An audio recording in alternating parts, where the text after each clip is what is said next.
When my son, Dave, was born, he was so adorable. My husband and I raised him with care and love.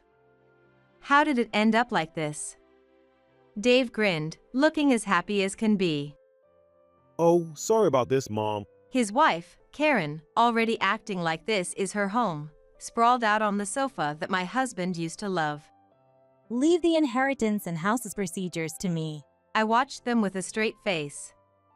To rub salt into the wound, Dave laughed again. Mom, you should just go into a care facility. Even if it's been a while since we last met, I know my own child, which means I can predict his behavior. At the very least, things won't go as they planned. Don't underestimate your parents. I am Sharon Hayward, 75 years old. My husband, Matt, the same age as me, and I have overcome various hardships in our lives together. And the reason for that is Dave. When he was little, he was so adorable that I couldn't have enough of him. But somewhere along the way, something went wrong, and Dave grew into a huge problem child. Dave was born when I was 35. Before we got married, Matt was already running his own business, and after our marriage, I helped him with it. Because of this, our private lives were always busy. At times, we worked with barely any sleep. So, we decided from the start to have only one child. Not having siblings might make him feel lonely, but we vowed to raise him with love so he wouldn't feel that way. We took great care to avoid spoiling him too much. From table manners to how he sat and spoke, we were mindful of his daily behavior. We wished for him to grow up without trouble and to be loved by many people. The first time he said, "I love you, Mom and Dad," it was an overwhelming feeling of love. Time really flies. Dave grew up quickly. Of course, he had his childish whims, but to me, his mother, he was a kind, honest, and smart boy. However, a change happened in Dave. It was when he started high school. At his own request, he enrolled in a local school. Since elementary school, he loved baseball and joined the school's team, enjoying himself. And then one day, Dave gave us some exciting news. Hey, I got a girlfriend. Dave blushed and said it shyly. My husband and I thought he was so adorable, and we were happy that he had a girlfriend and even happier that he told us about it. I see. Make sure you treat her well. Don't ever hurt her. Dave nodded at my husband's words. I felt a little lonely. But it was supposed to be a happy event. From that point on, Dave began to change. He started to devote everything to her. It sounds romantic in words, but it was more than my husband and I could ever imagine. First, Dave quit the baseball team. When I asked him, "You worked so hard, so why?" His reason shocked us. "Because I want money and time to spend with my girlfriend," Dave said casually. He's a teenager in high school. I understand that feeling. But to quit baseball, something he had been passionate about since elementary school, just for that. I couldn't help but ask, "Are you really okay with this?" But Dave showed no sign of regret. If he insists on quitting, there's nothing we can do.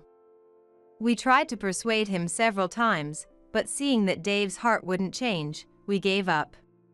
Without baseball, Dave started working part-time jobs. After school, it was either work or spend time with his girlfriend. He came home late and didn't seem to study at all.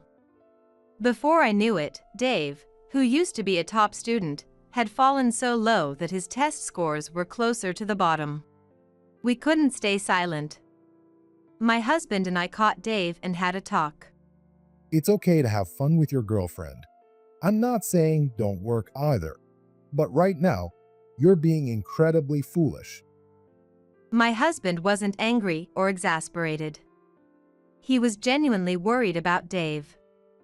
He explained how neglecting his studies now could limit his future opportunities. It's better to have more options.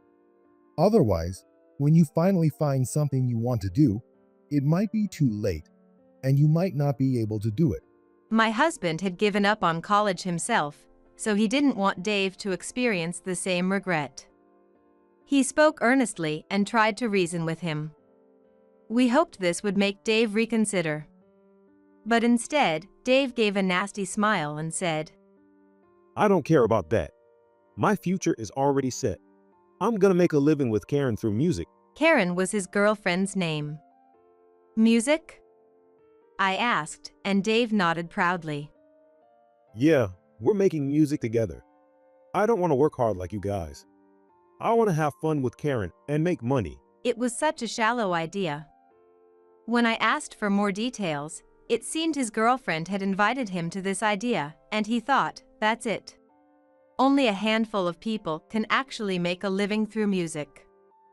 To throw away other options at this point was way too risky. I told Dave that, but it didn't reach him at all. Instead, he seemed to think we were trying to break up his relationship with her. From that day, Dave started avoiding us. His grades kept dropping, and we were getting more calls from the school. His behavior worsened more and more. We tried to catch Dave and talk to him many times, but he refused even to have a conversation, so there was no way to change things. Just listen. This can't go on for your sake. Think carefully. That's right, Dave. You'll end up regretting this. Please. It might have seemed pushy, but we desperately wanted Dave to turn his life around. However, he just mocked us. I'm not gonna regret it. I'll never end up like you narrow-minded adults. I don't want to. In the end, despite our futile attempts to convince him, Dave dropped out of high school. I can't even count how many times my husband and I cried back then. I never imagined that Dave, who used to be so adorable, would refuse even to listen to us. Then, one day, it happened. My husband kept important documents for work in a safe. Only my husband and I knew the combination. We also kept a bit of extra cash in there for emergencies. But one night, it all vanished. The money and the documents disappeared overnight, even though they were there the night before. Without that, we can't get the loan. It must be somewhere. We'll find it. We frantically searched everywhere but couldn't find it. We tried various things, but nothing worked. Because of that, the company lost its credibility and went bankrupt. What should we do now? It's okay. Luckily, we can somehow pay off the debt. I've almost got a new jobs lined up, so let's keep going. My husband got hired by a small company, and I took a job as an office clerk. Together, we managed to repay the debt bit by bit. At this time, Dave was 20 years old. He was moving from Karen's place to his friend's home and rarely came back. But when he found out about the company's bankruptcy, Dave said, I'm leaving. What? You guys have debt, right? That's messed up. I don't want to get dragged into it. So, see ya. I didn't even feel like trying to stop him anymore. Besides, just thinking about possibly dragging Dave into this mess made me hesitate. My husband and I decided to help each other through this as a couple. A few years later, my husband, with the help of a friend, became a business owner again. Luck was on our side, and the business thrived with our hard work. We managed to pay off all our debts and even built a new house. We were relieved, knowing that if you work hard, you'll be rewarded. Sharon, thank you for sticking with me through this. No, Matt, you're the one who worked so hard. We never did find out what happened to the documents and money that disappeared from the safe that day. 10 years passed, and my husband passed away before me. A lot had happened, but I was genuinely happy to have spent this time together. Even thinking that way, I couldn't stop crying after the funeral. The feeling of loss from losing my husband was overwhelming. Dave and I had been practically estranged since he left home. I hesitated about whether to invite him to the funeral, but I didn't even know how to contact him. I also didn't have the energy to deal with it, so I decided not to invite him to the funeral. The day after the funeral, while I was still unable to stop crying, a couple showed up at my door. Both had blonde hair and wore flashy clothes. "Who might you be?" I asked, and the couple burst into laughter. Seriously? You don't recognize me? That's messed up. I didn't recognize him for a moment, but his words jogged my memory. The man in front of me was Dave. "What do you want?" Wow, that's cold, Mom. Isn't this supposed to be a tearful reunion? The woman next to him burst into laughter again. "And who might this be?" Oh, you haven't met her yet? This is Karen. Even though it was our first meeting, Karen giggled. It wasn't a pleasant feeling. We're already married. So, she's your daughter now. Good for you. As the two of them laughed loudly, anger welled up inside me. I couldn't care less about them being married. There's no way I could deal with people like them, especially at a time like this. "If you have no reason to be here, please leave." Oh, I have a reason. Dad died, right? That's why I'm here. "What?" Dave grinned. He knew and still acted like this. The thought of my husband brought tears to my eyes. So, you built this huge house. You must have a lot of money, right? I can't wait for the inheritance. I just couldn't hold back any longer and came. "What? You were gone for 10 years without a word, and now you waltz back here demanding an inheritance? Unbelievable." I was seething inside. "Get out! There's nothing here for you." Dave waved his hand dismissively. Mom, you're so naive. Inheritance is a child's right. You can't refuse even if you want to. Dave and Karen kept grinning the whole time. "We'll be back. Make sure you're prepared," they said as they left. "If this keeps up, everything my husband worked so hard to leave behind will be taken by them. I don't want to hand anything over to someone like Dave." I snapped out of my grief and started taking action. I contacted the people who had helped us over the years and explained the situation. Then, I decided to try a certain method. A few days later, Dave and his wife visited again. Have you come to your senses yet? We want to talk about inheritance. "All right. Come in." I let them into the house. Wow, this house is insanely big. I want it. I want to live here. Like she was on a house tour, Karen walked around inspecting every corner of the house. She should be 30, as she was Dave's classmate. I can't believe someone her age would act like this. Feeling exhausted, I invited them to sit on the sofa. "So, what have you been doing all this time?" Oh, this and that. Did some stuff I shouldn't have. Had some crazy times. Despite his words, he was smirking. Not something to brag about. "Work. Any kids?" I work day to day when I feel like it. No kids. We're not planning to have any, right? Dave looked at Karen. Yeah. Kids are such a hassle, right? I'd hate it if our kids turned out like us. For sure. Now, they both laughed loudly. "Okay. About the inheritance, Matt and I talked about it, and there's someone we really want to give it to." What? Dave's face turned serious, and he leaned toward me. What do you mean? "There's a will. So, your share might be reduced. I just thought I should let you know." For the first time, my son and his wife, who had been laughing the whole time, showed signs of being upset. How much will it be reduced? "Who knows? I'm just keeping the will. I haven't looked inside." Dave and Karen fell silent. They must have been relying heavily on inheritance. Since Dave was working day-to-day jobs, he had no steady income, so it's understandable. "I'll contact you when it's time to look at the will. Just give me your contact information." Dave and I exchanged contact details. After that, I urged them to leave quickly. Dave glanced around the room before looking back at me. By the way, where are you keeping the will?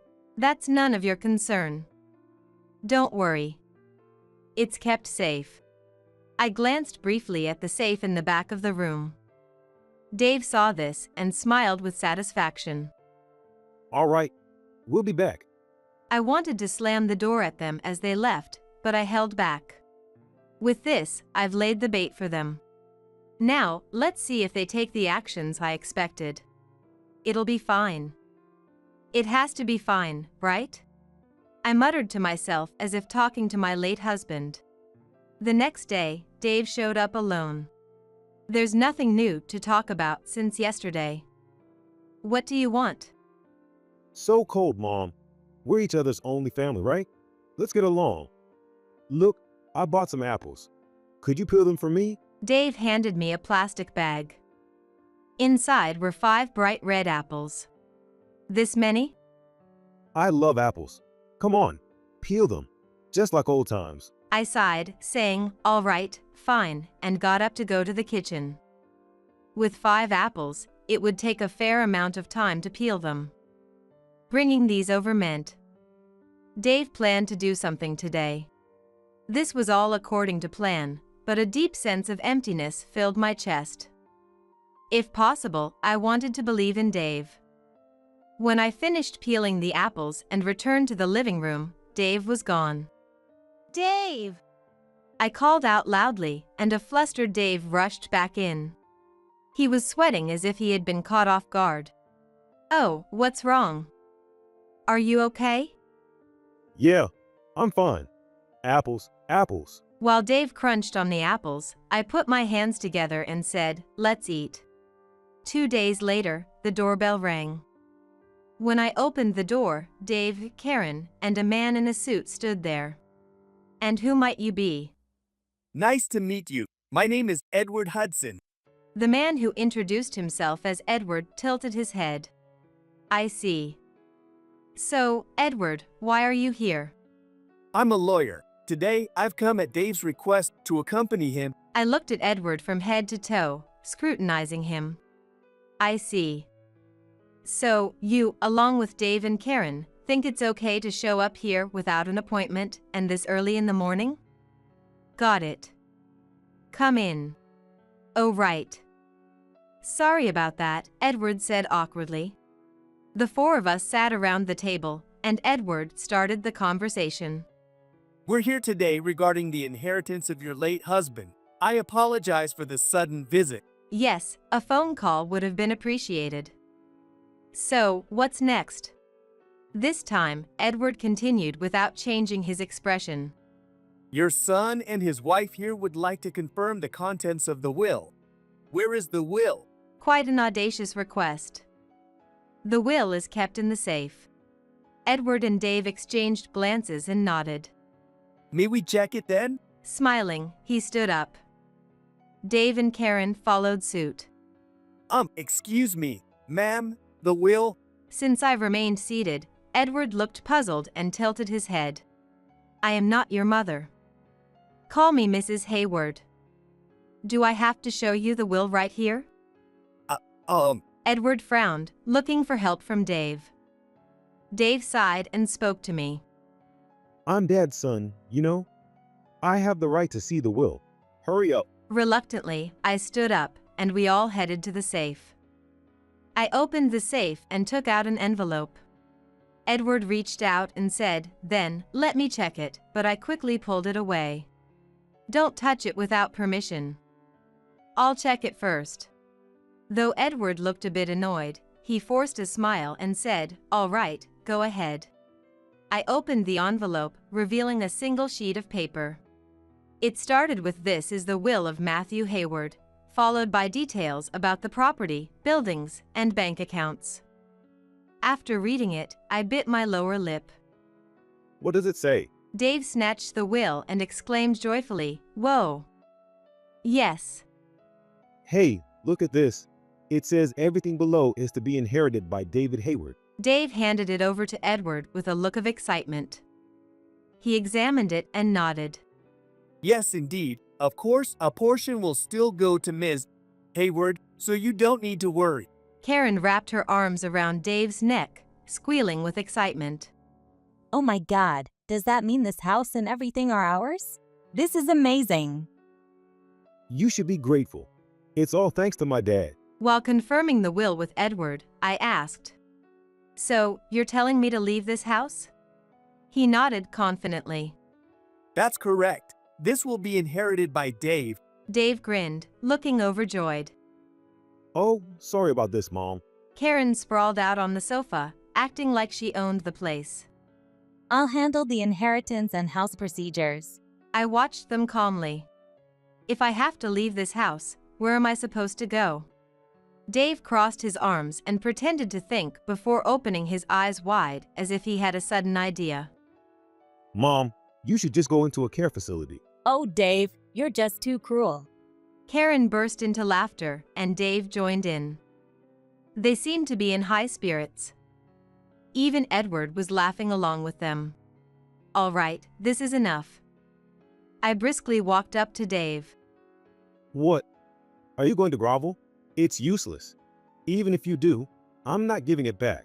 Too bad. I got the inheritance rights. Huh? You two have no inheritance rights. The once noisy room fell into complete silence. What? Finally, I could allow myself a smile. They had followed the plan so perfectly that I couldn't help but laugh. When you destroy or forge a will without permission, you lose your inheritance rights. Dave froze, his face pale. Forge? What are you talking about? I raised the will to show Edward. This is a fake, isn't it? You'd know that, being a lawyer. Or are you a fake lawyer, just like this? Edward stammered, well, the thing is, I had known from the start. This man was a fake lawyer brought by Dave. The real will is right here. When I pulled out the real envelope from the drawer, Dave's eyes widened in shock. Dave stammered, "Why is it there?" "I'm sure I burned it." "No, wait, what?" "I figured you would open the safe and swap the real will with a fake one, so I put a dummy will in there beforehand." Dave stood there, his mouth opening and closing like a fish out of water. I deliberately didn't change the combination. "So, back then, you were the one who opened the safe, weren't you?" Aya. Looking into Dave's eyes, I could see them waver. Then, he quickly averted his gaze. "Well, it doesn't matter now. In any case, you have no business here anymore. Leave." Dave stood there in shock. Karen clung to the sofa, whining, "No, no. I want to live here. If you refuse to leave, I'll have no choice but to call the police." Hearing this, the couple snapped to attention and began to tremble. Really? I get nothing? I slowly nodded. "Just to confirm one more time, you two don't have any children, right?" I told you we don't. I even got my period yesterday. "Good." Dave looked confused. "Good?" he asked, tilting his head. I decided to explain. If you had children, there was a chance they would have inherited something. This is a relief. No way. The couple slumped to the floor, their shoulders sagging.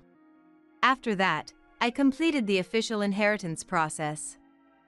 I had recorded everything from that day, expecting resistance from the couple, but surprisingly, Dave admitted to forging the will without much fuss. Later, he visited me one more time. With a serious tone, he confessed. Mom, it's just like you said. I was the one who opened Dad's safe. I used the money. I burned the pile of papers. He hadn't imagined that it would lead to the company's bankruptcy. Apparently, the safe opened with just a random input. The combination was Dave's birthday.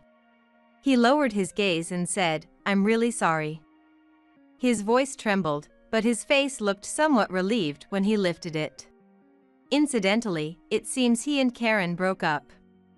He found out about her cheating, so they divorced quickly without alimony. Now, I spend relaxing time in the house where my husband and I lived, surrounded by his memories. With the past resolved, there's no lingering frustration. Since Dave has broken up with her, maybe he will finally straighten out. I voiced a faint hope and smiled to myself. What he did was inexcusable, but as a parent, I can't completely give up hope. My husband probably felt the same way. That's why he left such a will. In the real will, Dave's name was clearly mentioned. My husband intended to leave everything to Dave, except for this house where I live. We're such doting parents. I imagined my husband's reaction in heaven and laughed to myself once again. How was this story? Please don't forget to subscribe to the channel. See you in the next video.